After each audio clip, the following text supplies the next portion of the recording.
जय श्री कृष्णा। प्यारे भक्तगणों, स्वागत है आप सभी का आपके अपने चैनल कहानी सुनो में।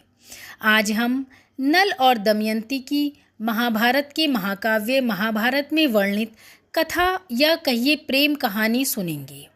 नल और दमयंती की प्रेम कहानी एक ऐसा प्रभावशाली पुट लिए हुए है कि भारत ही नहीं देश विदेश के लेखक और कवि भी इसकी ओर अत्यधिक आकर्षित हुए हैं और इसे बिना कहे और सुने नहीं रह पाए।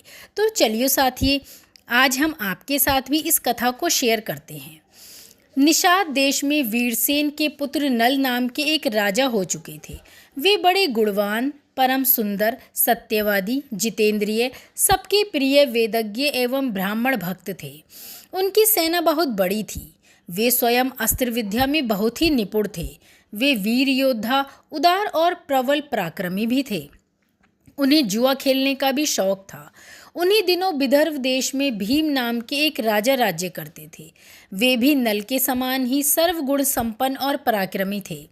उन्होंने दमन ऋषि को प्रसन्न करके उनके वरदान को 4 संतानें प्राप्त की, 3 पुत्र और 1 कन्या। पुत्रों के नाम थे दम, दांत और दमन। पुत्री का नाम था दमयंती। दमयंती लक्ष्मी के समान रूपवती थीं। उसके नेत्र विशाल थे। देवताओं और यक्षों में भी वैसी सुंदरी कन्या कहीं देखने को नहीं मिली। उन दिनों कितने ही लोग विदर्भ देश से निषेध देश में आते और राजा नल के सामने दमयंती के रूप और गुण का बखान करते। निषाद देश से विदर्भ में जाने वाले भी दमयंती के सामने राजा नल के रूप, गुण और पवित्र चरण का वर्णन करते। इस प्रकार दोनों के हृदय में पारस्परिक अनुराग अंकुरित हो गया। एक दिन राजा नल ने अपने महल के उद्यान में कुछ हंसों को देखा। उन्होंने एक हंस को पकड़ लिया। हंस से कहा, आप मुझे छोड़ दीजिए तो हम लोग दमयंती के पास जाकर आपके गुणों का ऐसा वर्णन करेंगे कि वह आपको अवश्य वर लेगी। नल ने हंस को छोड़ दिया। वे सब उड़कर विदर्भ देश में गए। दमयंती अपने हंसों को देखकर बहुत प्रसन्न हुई और हंसों को पकड़ने के लिए उनकी ओर दौड़ी। दमयंती जिस हंस को पकड़ने के लिए दौड़ती, वह बोल उठता कि अरे दमयंती, निषाद देश में एक नल नाम का राजा है। वह अश्विनी कुमार के समान सुंदर है। मनुष्यों में उसके समान सुंदर और कोई नहीं है। वह मानो मूर्तिमान कामदेव है। यदि तुम उसकी पत्नी हो जाओ तो तुम्हारा जन्म और रूप दोनों सफल हो जाएं। हम लोगों ने देवता, गंधर्व, मनुष्य, सर्प और राक्षसों में घूम घूम कर देखा है। नल के समान कहीं सुंदर पुरुष देखने में ही नहीं आया। जैसे तुम स्त्रियों में रत्न हो, वैसे ही नल पुरुषों में भूषण हैं। तुम दोनों की जोड़ी बहुत सुंदर होगी। दमयंती ने कहा, हंस, तुम नल से भी ऐसी बात कहना। हंस ने निषाद देश में लौटकर नल से दमयंती का संदेश कह दिया। दमयंती हंस के मुंह से राजा नल की कीर्ति सुनकर उनसे प्रेम करने लगी। उनकी आसक्ति इतनी बढ़ गई कि वह रात दिन उनका ही ध्यान करती रहती। शरीर धूमिल और दुबला हो गया। वह दीन सी दिखने लगी। सखियों ने दमयंती के हृदय का भाव ताड़कर विदर्भ राज से निवेदन किया कि आपकी पुत्री अस्वस्थ हो गई है। राजा भीम ने अपनी पुत्री के संबंध में बड़ा विचार किया। अंत में इस निर्णय पर पहुंचे कि मेरी पुत्री विवाह योग्य हो गई है, इसलिए इसका स्वयंवर कर देना चाहिए। उन्होंने सब राजाओं को स्वयंवर का निमंत्रण पत्र भेज दिया और सूचित कर दिया कि राजाओं को दमयंती के स्वयंवर में पधार कर लाभ उठाना चाहिए और मेरा मनोरथ पूर्ण करना चाहिए। देश देश के नरपति हाथी, घोड़े और रथों की ध्वनियों से पृथ्वी को मुखारित करते हुए सज धज कर विदर्भ देश में पहुंचने लगे। भीम ने सबके स्वागत सत्कार की समुचित व्यवस्था की। देवर्षि नारद और पर्वत के द्वारा देवताओं को भी दमयंती के स्वयंवर का समाचार मिला। इंद्र आदि सभी लोकपाल भी अपनी मंडली और वाहनों सहित विदर्भ देश के लिए रवाना हुए। राजा नल का चित्त पहले से ही दमयंती पर आसक्त हो चुका था। उन्होंने भी दमयंती के स्वयंवर में सम्मिलित होने के लिए विदर्भ देश की यात्रा की। देवताओं ने स्वर्ग से उतरते समय देख लिया कि कामदेव के समान सुंदर नल दमयंती के स्वयंवर के लिए जा रहे हैं। नल की सूर्य के समान कांति और लोकोत्तर रूप संपत्ति से देवता भी चकित थे। उन्होंने पहचान लिया कि ये नल है। उन्होंने अपने विमानों को आकाश में खड़ा कर दिया और नीचे उतरकर नल से कहा, राजेंद्र, नल, आप बड़े सत्यव्रती हैं। आप हम लोगों की सहायता के लिए दूत बन जाइए। नल ने प्रतिज्ञा कर ली और कहा कि करूँगा। फिर पूछा कि आप लोग कौन हैं और मुझे दूत बनाकर कौन सा काम लेना चाहते हैं। इंद्र ने कहा, हम लोग देवता हैं। मैं इंद्र हूँ और ये अग्नि, वरुण और यम हैं। हम लोग दमयंती के लिए यहाँ आए हैं। देवताओं ने नल से कहा कि आप हमारे दूत बनकर दमयंती के पास जाइए और कहिए, इंद्र, वरुण, अग्नि और यम देवता तुम्हारे पास आकर तुमसे विवाह करना चाहते हैं। इनसे तुम चाहें जिस देवता को पति के रूप में स्वीकार कर लो। नल ने दोनों हाथ जोड़कर कहा कि देवराज, वहाँ आप लोगों के और मेरे जाने का एक ही प्रयोजन है, इसलिए आप मुझे दूत बनाकर वहाँ भेजें। यह उचित नहीं है। जिसकी किसी स्त्री को पत्नी के रूप में पाने की इच्छा हो चुकी हो, वह भला उसको कैसे छोड़ सकता है और उसके पास जाकर ऐसी बात कहे कि ऐसा कैसे हो सकता है।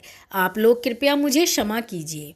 दमयंती का स्वयंवर हुआ, जिसमें न केवल धरती के राजा बल्कि देवता भी नल का रूप धरकर आए। स्वयंवर में एक साथ कई नल खड़े थे। सभी परेशान थे कि असली नल कौन होगा, लेकिन दमयंती जरा भी विचलित नहीं हुई। उसने आंखों से ही असली नल को पहचान लिया। सारे देवताओं ने भी उनका अभिवादन किया। इस तरह आंखों में झलकते भावों से ही दमयंती ने असली नल को पहचानकर अपना जीवन साथी चुन लिया। नव दंपत्ति को देवताओं का आशीर्वाद प्राप्त हुआ। दमयंती निषाद नरेश राजा नल की महारानी बनी। दोनों बड़े सुख से जीवन बिताने लगे। दमयंती पतिव्रताओं में शिरोमणि थी। अभिमान तो उसे कभी छू भी ना सका। समय अनुसार दमयंती के गर्भ से एक पुत्र और एक कन्या का जन्म हुआ। दोनों बच्चे माता पिता के अनुरूप ही सुंदर रूप और गुण से संपन्न थे। समय सदा एक सा नहीं रहता। दुख सुख का चक्र निरंतर चलता रहता है। वैसे तो महाराज नल गुणवान, धर्मात्म थे, किंतु उनमें एक दोष था, जुए का व्यसन। नल के एक भाई का नाम पुष्कर था। वह नल से अलग रहता था। उसने उन्हें जुए के लिए आमंत्रित किया। खेल आरंभ हुआ। भाग्य प्रतिकूल था। नल हारने लगे। सोना, चांदी, रथ, राजपाट सब हाथ से निकल गया। महारानी दमयंती ने प्रतिकूल समय जानकर अपने दोनों बच्चों को विदर्भ देश की राजधानी कुंडीनपुर भेज दिया। इधर नल जुए में अपना सर्वस्व हार गए। उन्होंने अपने शरीर के सारे वस्त्र आभूषण उतार दिए। केवल एक वस्त्र पहनकर नगर से बाहर निकले। दमयंती ने भी मात्र एक साड़ी में पति का अनुसरण किया। एक दिन राजा नल ने सोने के पंख वाले कुछ पक्षी देखे। राजा नल ने सोचा, यदि इन्हें पकड़ लिया जाए तो इन्हें बेचकर निर्वाह करने से कुछ धन कमाया जाएगा। ऐसा विचार कर उन्होंने अपने पहनने का वस्त्र खोलकर पक्षियों पर फेंका। पक्षी वह वस्त्र लेकर उड़ गए। अब राजा नल के पास तन ढकने के लिए भी कोई वस्त्र न था। नल अपनी अपेक्षा दमयंती के दुख से अधिक व्याकुल थे। एक दिन दोनों जंगल में एक वृक्ष के नीचे एक ही वस्त्र से तन छिपाए पड़े थे। दमयंती को थकावट के कारण नींद आ गई। राजा नल ने सोचा, दमयंती को मेरे कारण बड़ा दुख सहन करना पड़ रहा है। यदि मैं इसे इस अवस्था में यहीं छोड़कर चल दूं तो यह किसी तरह अपने पिता के पास पहुंच जाएगी। यह विचार कर उन्होंने तलवार से उसकी आधी साड़ी को काट लिया और उसी से अपना तन ढककर दमयंती को उसी अवस्था में छोड़कर चल दिए। दमयंती की नींद टूटी तो बेचारी अपने को अकेला पाकर करुण विलाप करने लगी। भूख और प्यास से व्याकुल होकर वह अचानक अजगर के पास चली गई और अजगर उसे निगलने लगा। दमयंती की चीख सुनकर एक व्याघ्र ने उसे अजगर का ग्रास होने से बचाया, किंतु व्याध स्वभाव से दुष्ट था। उसने दमयंती के सौंदर्य पर मुग्ध होकर उसे अपनी काम वासना का शिकार बनाना चाहा। दमयंती उसे श्राप देते हुए बोली, यदि मैंने अपने पति राजा नल को छोड़कर किसी अन्य पुरुष का कभी चिंतन न किया हो तो इस पापी व्याध से जीवन का अभी अंत हो जाए। दमयंती की बात पूरी होते ही व्याध की मृत्यु हो गई। देवयोग से भटकते हुए दमयंती एक चिर चेदी नरेश सुबाहु के पास, उसके बाद अपने पिता के पास पहुंची। अंततः दमयंती के सतीत्व के प्रभाव से एक दिन महाराज नल के दुखों का भी अंत हुआ।